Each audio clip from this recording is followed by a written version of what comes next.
As you settle down after a long day's work, tired and just looking forward to relaxing, flip on the TV and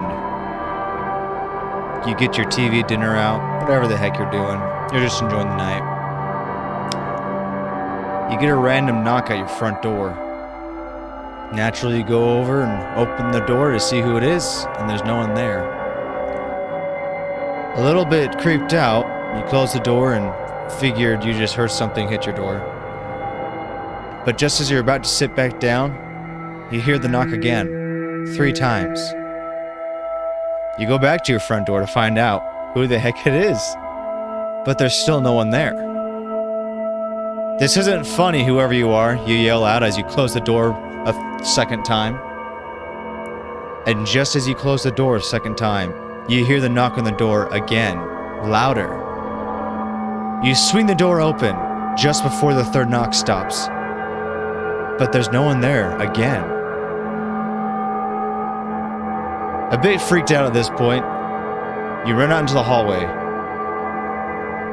Or you run onto your front porch, trying to figure out who might be playing a practical prank on you. And then you see something in the shadows to your left. A slightly larger figure than the bush behind it, when suddenly it rushes at you and takes form of some entity from the other side of the veil. Suddenly you find yourself pinned up against your front door. And this entity starts to choke you. So hard that you can't breathe, you start to black out.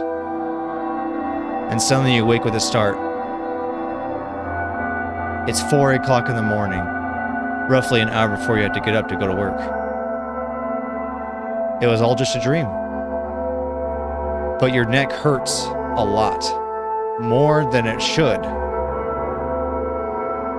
So you get up to investigate and go into your bathroom, turn your light on and look in the mirror.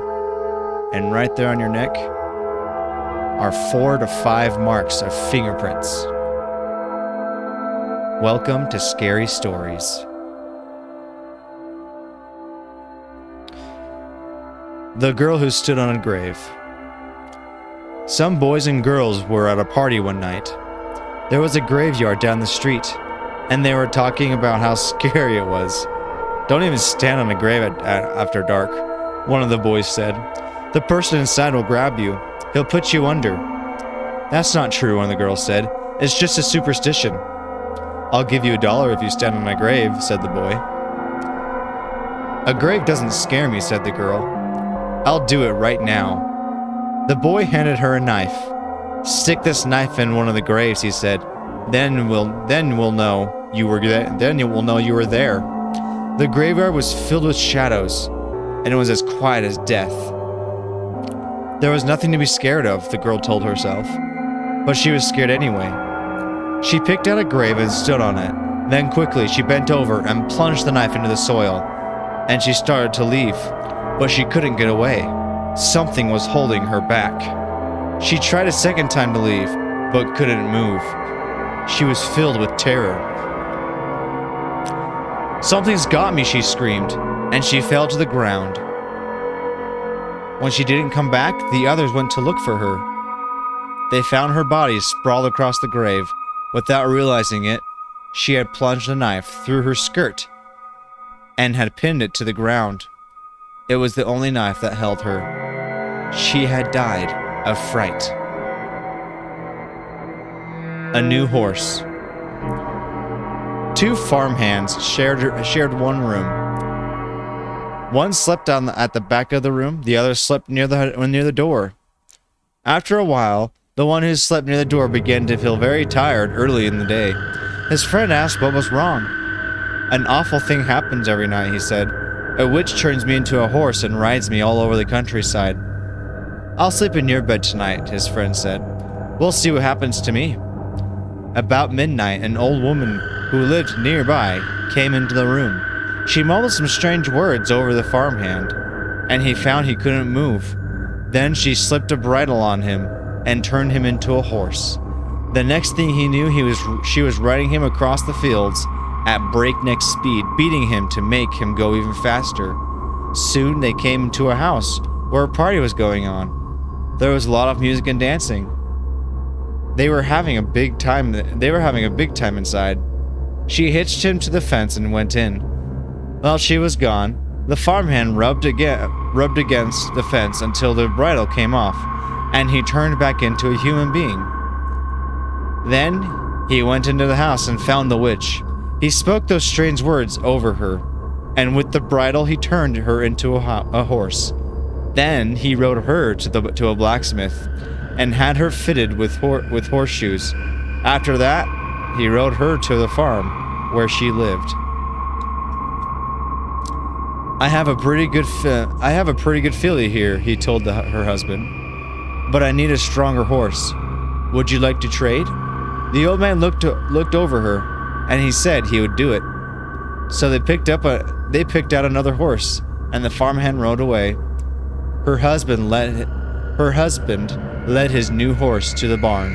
He took off the bridle and went to hang it up. But when he came back, the new horse was gone. Instead, there stood his wife with horseshoes nailed to her feet and hands. Alligators. A young woman in town married a man from another part of the country. He was a nice fellow, and they got along pretty well together. There was only one problem. Every night he'd go swimming in the river. Sometimes he would be gone all night long, and she would complain about how lonely she was. This couple had 2 young sons. As soon as the boys could walk, their father began to teach them how to swim. And when they got old enough, he took them swimming in the river at night. After, they would stay there all night long. Often they would stay there all night long. And the young woman would stay home all by herself. After a while, she began to act in a strange way. At least, that is what the neighbors said. She told them that her husband was turning into an alligator, and that he was trying to turn the boys into alligators. Everybody told her that there was nothing wrong with the man taking his son swimming. That was a natural thing to do. And when it came to alligators, there just weren't any nearby. Everybody knew that. Early one morning, the young woman came running into town from the direction of the river. She was soaking wet. She said a big alligator and 2 little alligators had pulled her in and had tried to get her to eat raw fish. They were her husband and sons, she said, and they wanted her to live with them, but she had gotten away. Her doctor decided that she had lost her mind, and he had put her in a hospital for a while. After that, nobody saw her husband and boys again. They just disappeared. But now and then a fisherman would tell about seeing alligators in the river at night. Usually it was 1 big alligator and 2 small ones. But people said they were just making it up. Everybody knows there aren't any alligators around here. Room for one more. A man named Joseph Blackwell came to Philadelphia on a business trip. He stayed with friends in the big house they owned outside the city. That night, they had a good time visiting. But when Blackwell went to bed, he tossed and turned and couldn't sleep. Sometime during the night, he heard a car turn into the driveway. He went to the window to see who was arriving at such a late hour. In that moonlight, he saw a long black hearse filled with people. The driver of the hearse looked up at him. When Blackwell saw his queer, hideous face, he shuddered. The driver called to him, "There is room for one more." Then he waited for a minute or 2, and he drove off. In the morning, Blackwell told his friends what had happened. "You were dreaming," they said. "You must have been," he said. Or "I must have been," he said. "But it didn't seem like that." After breakfast, he went into Philadelphia. He spent the day high above the city in one of the new office buildings there. Late in the afternoon, he was waiting for an elevator to take him back down to the street. But when it arrived, it was very crowded. One of the passengers looked at him and called to him. "There's room for one more," he said. It was the driver of the hearse. "No thanks," said Blackwell. "I'll get the next one." The door closed and the elevator started down. There was shrieking and screaming, then the sound of a crash. The elevator had fallen to the bottom of the shaft. Everyone aboard was killed.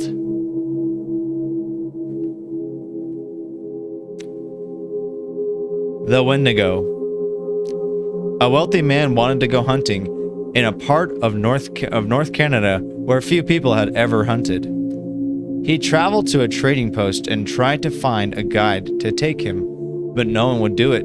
It was too dangerous, they said. Finally, he found an Indian who needed money badly, and he agreed to take him. The Indian's name was Defango. They made camp in the snow near a large frozen lake. For 3 days they hunted, but they had nothing to show for it. The third night, a windstorm came up. They lay in their tent listening to the wind howling and the trees whipping back and forth. To see the storm better, the hunter opened the tent. What he saw startled him. There wasn't a breath of air stirring, and the trees were standing perfectly still. Yet he could hear the wind howling. And the more he listened, the more it sounded as if it was calling Defango's name. Defango, it called. Defango. I must be losing my mind, the hunter thought. But Defango had gotten out of his sleeping bag. He was huddled in a corner of the tent, his head buried in his arms. What's this all about? The hunter asked. It's nothing, Defango said. But the wind continued to call him, and Defango became more tense and more restless. Defango, it called. Defango. Suddenly he jumped to his feet and began to run from the tent. But the hunter grabbed him and wrestled him to the ground. You can't leave me out here, the hunter shouted. Then the wind called again, and Defango broke loose and ran into the darkness. The hunter couldn't hear him screaming. No, the hunter could hear him as he went screaming as he went. Again and again he cried, "Oh, my fiery feet, my burning fiery feet!" Then his voice faded away, and the wind died down. At daybreak, the hunter followed Defango's tracks in the snow. They went through the woods, down towards the lake, then out into the ice. But soon he noticed something strange. The steps that Defango had taken got longer and longer. They were so long, no human could have taken them. It was as if something had helped him to hurry away. The hunter followed the tracks out of the middle of the lake, but they disappeared. At first he thought Defango had fallen through the ice, but there wasn't any hole. Then he thought that something had pulled him off the ice into the sky. But that made no sense. As he stood wondering what had happened, the wind picked up again. Soon it was howling as it had that night before he heard Defango's voice. It was coming from above, and again he heard Defango screaming, "My fiery feet, my burning feet."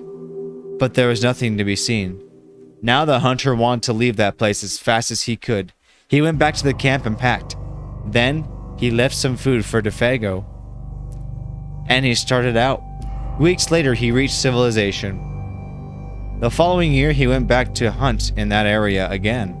He went to the same trading post to look for a guide. The people there could not explain what had happened to Defango that night, but they had not seen him since then. Maybe it was the Wendigo, one of them said, and he laughed. It's supposed to come with the wind. It drags you along at great speed until your fiery feet are burning away, and more of you than that.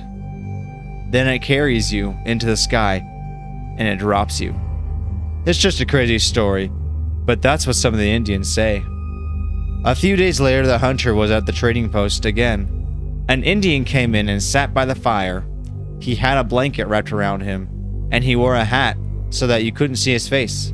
The hunter thought there was something familiar about him. He walked over and asked, "Are you Defango?" The Indian didn't answer. "Do you know anything about him?" No answer. He began to wonder if something was wrong, if the man needed help, but he couldn't see his face. "Are you all right?" he asked. No answer. To get a good look at him, he lifted the Indian's hat. Then he screamed. There was nothing under the hat but a pile of ashes.